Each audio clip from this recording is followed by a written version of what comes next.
Hello friends, welcome to my channel. आज के इस वीडियो में हम लोग आरआरबी एनटीपीसी के एक और प्रीवियस ईयर क्वेश्चन पेपर को आपके साथ डिस्कस करेंगे, वो भी यूथ कंपटीशन टाइम्स के बुक के अकॉर्डिंग। और इसके पहले की वीडियोस में भी हमने आरआरबी एनटीपीसी के प्रीवियस ईयर क्वेश्चन पेपर्स को आपके साथ डिस्कस किया है। अगर अभी तक आपने उन वीडियोज़ को नहीं देखा है तो उन वीडियोज़ का लिंक आपको डिस्क्रिप्शन बॉक्स में मिल जाएगा, आप उसे जाके देख सकते हैं। तो बिना देरी किए चलिए आज का ये वीडियो स्टार्ट करते हैं। तो आज के इस वीडियो में हम लोग 8 मार्च 2021 के एग्जाम में पूछे गए क्वेश्चंस का ही डिस्कशन आपके साथ करेंगे।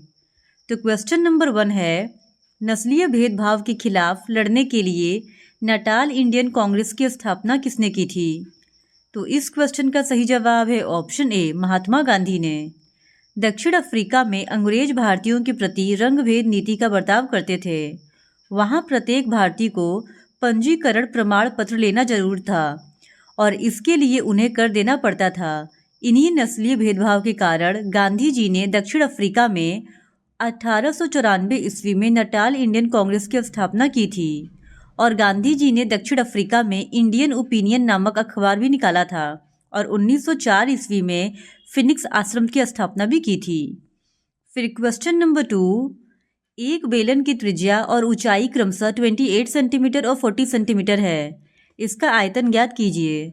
तो इस क्वेश्चन का सही जवाब है ऑप्शन डी, 98,560 सेंटीमीटर क्यूब। फिर क्वेश्चन नंबर 3, परमाणु हथियार में उपयोग किए जाने वाले सबसे सामान्य समस्थानिक है। तो इस क्वेश्चन का सही जवाब है ऑप्शन ए, यूरेनियम और प्लूटोनियम। फिर क्वेश्चन नंबर 4, सार्वजनिक क्षेत्र के उपक्रमों की इक्विटी का एक हिस्सा जनता को बेचकर सार्वजनिक क्षेत्र के उपक्रमों के निजीकरण के रूप में जाना जाता है। तो इस क्वेश्चन का सही जवाब है ऑप्शन बी, डिसइन्वेस्टमेंट यानी कि विनिवेश। सार्वजनिक क्षेत्र के उपक्रमों की इक्विटी के हिस्से को जनता को बेचकर सार्वजनिक क्षेत्र के उपक्रमों के निजीकरण के रूप में विनिवेश को जाना जाता है और विनिवेश का मुख्य उद्देश्य वित्तीय अनुशासन में सुधार और आधुनिकीकरण की सुविधा प्राप्त करना है। फिर क्वेश्चन नंबर 5, निम्नलिखित में से कौन एक पीएसयू नहीं है? तो इस क्वेश्चन का सही जवाब है ऑप्शन बी, बीएसएनएल।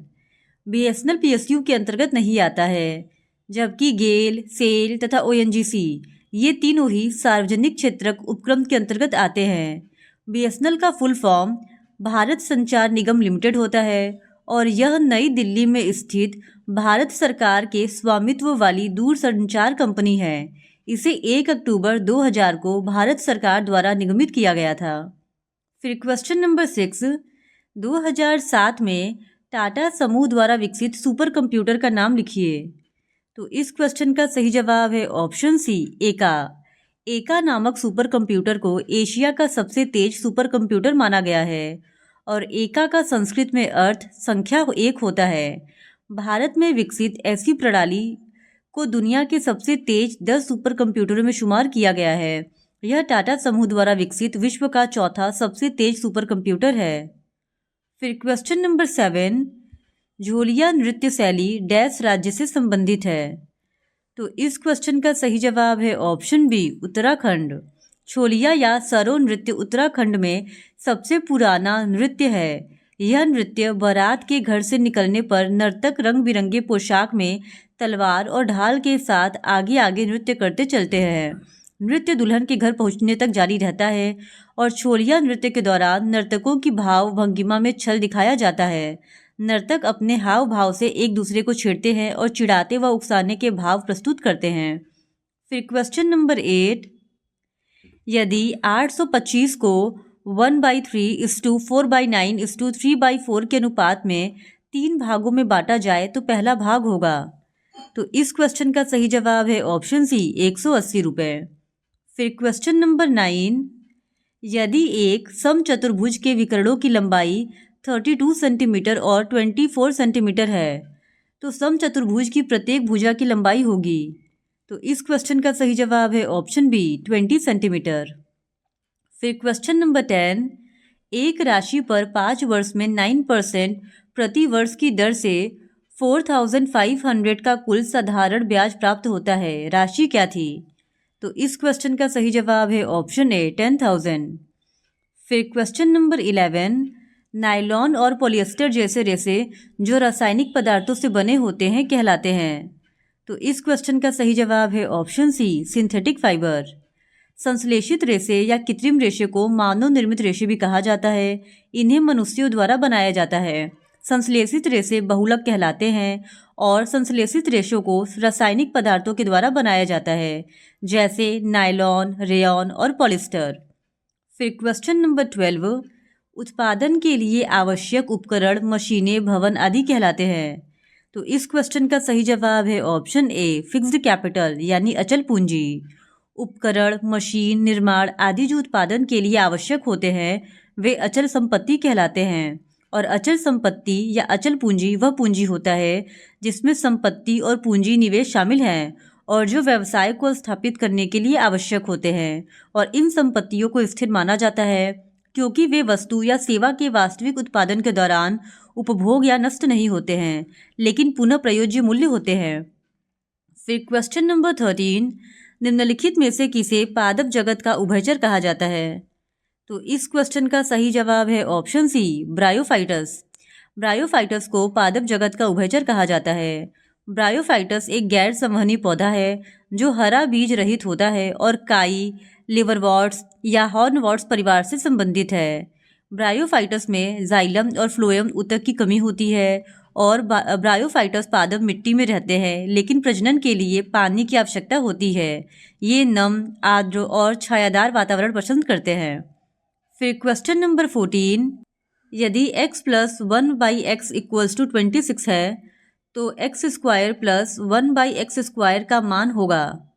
तो इस क्वेश्चन का सही जवाब है ऑप्शन सी, 674। फिर क्वेश्चन नंबर 15, दिए गए पैटर्न का ध्यानपूर्वक अध्ययन करें और उस संख्या का चयन करें जो प्रश्न चिन्ह के स्थान पर आ सकती है। तो इस क्वेश्चन का सही जवाब है ऑप्शन डी, 12। यहाँ पे क्वेश्चन मार्क की जगह 12 आएगा। फिर क्वेश्चन नंबर 16, इसका सही जवाब है ऑप्शन सी, √3। फिर क्वेश्चन नंबर 17, पद्म भूषण पुरस्कार 2018 किस क्रिकेट खिलाड़ी को मिला। तो इस क्वेश्चन का सही जवाब है ऑप्शन डी, महेंद्र सिंह धोनी को। महेंद्र सिंह धोनी को वर्ष 2018 में पद्म भूषण पुरस्कार प्रदान किया गया था और भारतीय बिलियर्ड्स खिलाड़ी पंकज आडवाणी को भी उसी वर्ष पद्म भूषण पुरस्कार प्रदान किया गया था। फिर क्वेश्चन नंबर 18, कौन सी संधि 5 परमाणु हथियार शक्तियों और संयुक्त राष्ट्र सुरक्षा परिषद के 5 अस्थायी सदस्यों द्वारा शेष विश्व पर 1968 में लागू की गई थी। तो इस क्वेश्चन का सही जवाब है ऑप्शन डी, अप्रसार संधि। परमाणु हथियारों के अप्रसार पर संधि 5 परमाणु हथियार शक्तियों और संयुक्त राष्ट्र सुरक्षा परिषद के 5 अस्थायी सदस्यों द्वारा शेष विश्व पर 1968 में हस्ताक्षर के लिए खोली गई थी तथा इसे 1970 में लागू किया गया था। फिर क्वेश्चन नंबर 19, 22, 35, 15, 75, 66, 50, 52, 36, 70, 86 और 10 का माध्य है। तो इस क्वेश्चन का सही जवाब है ऑप्शन डी, 47। फिर क्वेश्चन नंबर 20, निम्नलिखित को हल करें। तो यहाँ पे इसको सॉल्व करना है और इसका सही जवाब है ऑप्शन सी, 52.8। फिर क्वेश्चन नंबर 21, दिए गए पैटर्न का ध्यानपूर्वक अध्ययन करें और उस संख्या का चयन करें जो प्रश्न चिन्ह के स्थान पर आ सकती है। तो इस क्वेश्चन का सही जवाब है ऑप्शन बी, 40। फिर क्वेश्चन नंबर 22, सीतेश और सुरेश ममेरे भाई हैं। सुरेश की माता गीता की एक पुत्री समीक्षा है। अंजलि समीक्षा की बुआ है। अंजलि गीता से कैसे संबंधित है। तो इस क्वेश्चन का सही जवाब है ऑप्शन ए, पति की बहन। अंजलि गीता के पति की बहन है। फिर क्वेश्चन नंबर 23, आयत गणनाओं के एक समूह का प्रतिनिधित्व करता है जो सभी दिए गए समीकरणों में सामान्य है। शामिल गणना की पहचान करें और उसी आधार पर चौथे समीकरण को हल करें। तो इस क्वेश्चन का सही जवाब है option D, AB + 1/A - B। फिर क्वेश्चन नंबर 24, 2011 की जनगणना के अनुसार भारत का दूसरा सर्वाधिक जनसंख्या वाला शहर है। तो इस क्वेश्चन का सही जवाब है ऑप्शन डी, दिल्ली। 2011 की जनगणना के अनुसार भारत का दूसरा सर्वाधिक जनसंख्या वाला शहर दिल्ली है और सबसे ज़्यादा जनसंख्या वाला शहर मुंबई है। फिर क्वेश्चन नंबर 25, निम्नलिखित में से कौन सा विकल्प विषुव का सबसे अच्छा वर्णन है? तो इस क्वेश्चन का सही जवाब है ऑप्शन सी, कोई भी ध्रुव सूर्य की ओर झुका नहीं है। फिर क्वेश्चन नंबर 26, किसी विशेष कूट भाषा में गुफी को EMMDW लिखा जाता है, उसी कूट भाषा में एमा को किस प्रकार लिखा जाएगा? तो इस क्वेश्चन का सही जवाब है ऑप्शन बी, CKKY। फिर क्वेश्चन नंबर 27, नीचे दिए गए समीकरणों में एरो का कार्य अपरिवर्तित रहता है, चौथे समीकरण में प्रश्न चिन्ह का क्या अर्थ है? तो इस क्वेश्चन का सही जवाब है ऑप्शन ए, 41। फिर क्वेश्चन नंबर 28, अल्ट्रासाउंड तरंगों के संबंध में कौन सा कथन गलत है? तो इस क्वेश्चन का सही जवाब है ऑप्शन डी, दोषपूर्ण स्थानों से अल्ट्रासाउंड वापस प्रतिबिंबित नहीं किया जा सकता है। फिर क्वेश्चन नंबर 29, ए और बी ने क्रमशः 20,000 और 16,000 का निवेश किया और 3 महीने बाद सी 15,000 निवेश के साथ उनके साथ जुड़ गया। अर्धवार्षिक 4,100 लाभ में बी का हिस्सा क्या होगा? तो यहाँ जो चारों ऑप्शन दिया गया है, किसी भी ऑप्शन में सही जवाब नहीं दिया गया है, क्योंकि बी का लाभ 1,508 रुपीज़ होगा, जो कि किसी भी ऑप्शन में नहीं है। फिर क्वेश्चन नंबर 30, वह छोटी से छोटी पूर्ण संख्या ज्ञात कीजिए जिसका 60% 6 से अधिक है। तो इस क्वेश्चन का सही जवाब है ऑप्शन डी, 11। फिर क्वेश्चन नंबर 31, किसी विशेष कूट भाषा में ऑनेस्ट को IPOFTU लिखा जाता है, उसी कूट भाषा में सिस्टर को किस प्रकार लिखा जाएगा? तो इस क्वेश्चन का सही जवाब है ऑप्शन ए, TJTUFS। फिर क्वेश्चन नंबर 32, एक गोले की त्रिज्या 21 मीटर है, इसकी पृष्ठीय क्षेत्रफल ज्ञात कीजिए। तो इस क्वेश्चन का सही जवाब है ऑप्शन डी, 5,544 मीटर स्क्वायर। फिर क्वेश्चन नंबर 33, निम्नलिखित में से कौन सी मृदा के पोषक तत्वों जैसे कैल्शियम कार्बोनेट, मैग्नीशियम, पोटास और चूने से समृद्ध है? तो इस क्वेश्चन का सही जवाब है ऑप्शन ए, काली मृदा। काली मृदा में calcium carbonate, magnesium carbonate, potash एवं एल्युमिनियम की मात्रा पर्याप्त मात्रा में पाई जाती है और इस मिट्टी में नाइट्रोजन, फास्फोरस व जैव तत्वों की मात्रा कम पाई जाती है और काली मिट्टी को रेगूर मिट्टी या कपासी मिट्टी के नाम से भी जाना जाता है। फिर क्वेश्चन नंबर 34, आर्यभट्टयम नामक पुस्तक आर्यभट्ट ने किस भाषा में लिखी थी? तो इस क्वेश्चन का सही जवाब है ऑप्शन डी, संस्कृत में। आर्यभट्टयम नामक ग्रंथ की रचना आर्यभट्ट ने की थी और यह संस्कृत भाषा में आर्या छंद में काव्य रूप में रचित गणित तथा खगोल शास्त्र का ग्रंथ है और इसकी रचना पद्धति बहुत वैज्ञानिक है। इसमें 4 अध्यायों में 121 श्लोक हैं। फिर क्वेश्चन नंबर 35, आर्थिक विकास को पारिस्थितिक उत्तरदायित्व के साथ जोड़ने वाले विकास के दृष्टिकोण को क्या कहा जाता है? तो इस क्वेश्चन का सही जवाब है ऑप्शन ए, सतत विकास यानी सस्टेनेबल डेवलपमेंट। आर्थिक विकास को पारिस्थितिकी उत्तरदायित्व के साथ जोड़ने वाले विकास के दृष्टिकोण को सतत विकास कहा जाता है और पहली बार सतत विकास शब्द का प्रयोग IUCN यानी international union for conservation of natural and national composition ने अपनी रिपोर्ट विश्व संरक्षण रणनीति में किया था। फिर क्वेश्चन नंबर 36, ग्रामीण वित्त पोषण में शामिल सभी संस्थानों की गतिविधियों के समन्वय के लिए शीर्ष निकाय के रूप में किस बैंक की स्थापना की गई थी? तो इस क्वेश्चन का सही जवाब है ऑप्शन डी, नाबार्ड की। ग्रामीण वित्त पोषण में शामिल सभी संस्थाओं की गतिविधियों के समन्वय के लिए भारतीय संसद के द्वारा गठित शिवरमन समिति की अनुशंसा पर राष्ट्रीय कृषि और ग्रामीण विकास बैंक यानी नाबार्ड की स्थापना की गई थी और इसकी स्थापना 12 जुलाई 1982 ईस्वी में हुई थी। यह कृषि एवं ग्रामीण विकास हेतु वित्त प्रदान करने के लिए शीर्ष बैंकिंग संस्थान है और इसका मुख्यालय मुंबई में स्थित है। फिर क्वेश्चन नंबर 37, इसका सही जवाब है ऑप्शन डी, 4। फिर क्वेश्चन नंबर 38, एक वस्तु की 1600 रुपये में बेचने पर एक व्यक्ति को 20% की हानि होती है।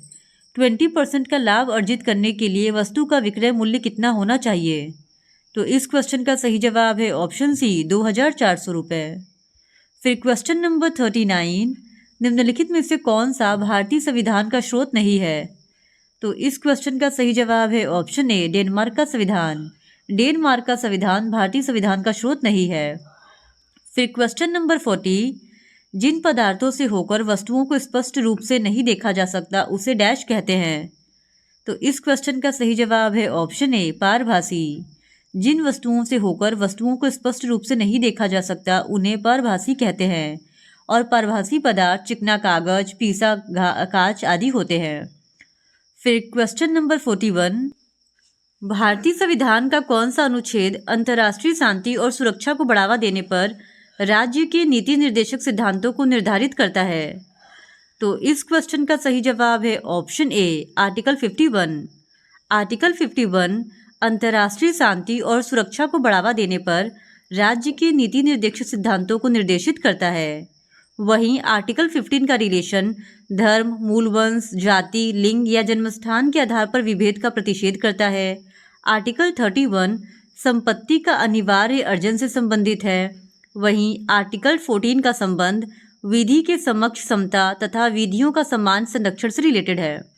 फिर क्वेश्चन नंबर 42, गैस, धूल और अरबों सितारों का एक विशाल संग्रह कहलाता है। तो इस क्वेश्चन का सही जवाब है ऑप्शन बी आकाशगंगा। अरबों तारे, धूल और गैसों के बादल के एक विशाल संग्रह को आकाशगंगा के रूप में जाना जाता है। आकाशगंगा के निर्माण की शुरुआत हाइड्रोजन गैस से बने विशाल बादल के संचयन से होती है, जिसे निहारिका कहते हैं, और हमारी आकाशगंगा मिल्की वे सर्पिल आकृति की है। फिर क्वेश्चन नंबर 43, उस विकल्प का चयन करें जो अन्य से भिन्न है। तो इस क्वेश्चन का सही जवाब है ऑप्शन ए स्टील। फिर क्वेश्चन नंबर 44, 20,000 पर प्रति वर्ष 4% की दर से अर्धवार्षिक रूप से समायोजित 2 वर्ष के लिए चक्रवृद्धि ब्याज है।